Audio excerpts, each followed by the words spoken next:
మీనా బీరువాలో నుండి గాజులు చూసి, "ఏంటి ఈ గాజులు? ఎవరివి ఈ గాజులు?" అని చెప్పేసైతే బాలు దగ్గరికి తీసుకొని వచ్చి, "ఎవరివండి ఈ గాజులు? నా కోసమే మీరు తీసుకొని వచ్చారా?" అని చెప్పేసైతే అడుగుతూ ఉంటుంది. ఆ మాటలు వినగానే అక్కడ ఉన్న బాలు అయితే, "ఇవేమీ నీ గాజులు కాదు, మా అమ్మ కోసం తెచ్చాను" అని చెప్పేసైతే అవి లాక్కుంటూ ఉంటాడు. అది చూడగానే అక్కడ ఉన్న మీనా అయితే, "అదేంటి మీ అమ్మ కోసం తెస్తే అవి మీ అమ్మకి ఇవ్వాలి కానీ మన రూమ్‌లో ఉండడం ఏంటి?" అని చెప్పేసైతే అడుగుతూ ఉంటుంది. ఇంతలో అక్కడ ఉన్న బాలు మాత్రం, "ఇవి నీ కోసం మాత్రం కాదు. అవి నీ కోసమని నువ్వు ఆశలు పెంచుకోకు" అని చెప్పేసైతే అంటూ ఉంటాడు. ఇంతలో అక్కడ ఉన్న మీనా మాత్రం, "మరి ఇవి ఎవరి కోసం తెచ్చారు?" అని చెప్పేసైతే గట్టిగా అడుగుతూ ఉంటుంది.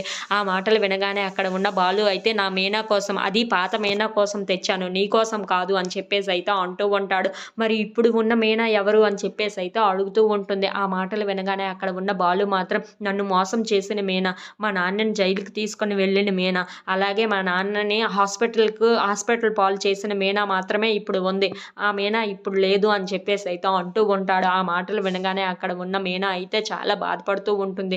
"ఇప్పటికైనా నన్ను ఇక అర్థం చేసుకోరా" అని చెప్పేసైతే అడుగుతూ ఉంటుంది. ఆ మాటలకి అక్కడ ఉన్న బాలు అయితే, "నిన్ను ఎప్పటికీ నేను అర్థం చేసుకోను, నిన్ను క్షమించను కూడాను" అని చెప్పేసి తన చేతుల్లో ఉన్న గాజులను లాక్కొని మళ్ళీ బీరువాలో పెట్టేస్తూ ఉంటాడు. అది చూడగానే అక్కడ ఉన్న మీనా మాత్రం చాలా బాధపడుతూ బాలు వైపు చూస్తూ ఉండిపోతుంది. If you like this video please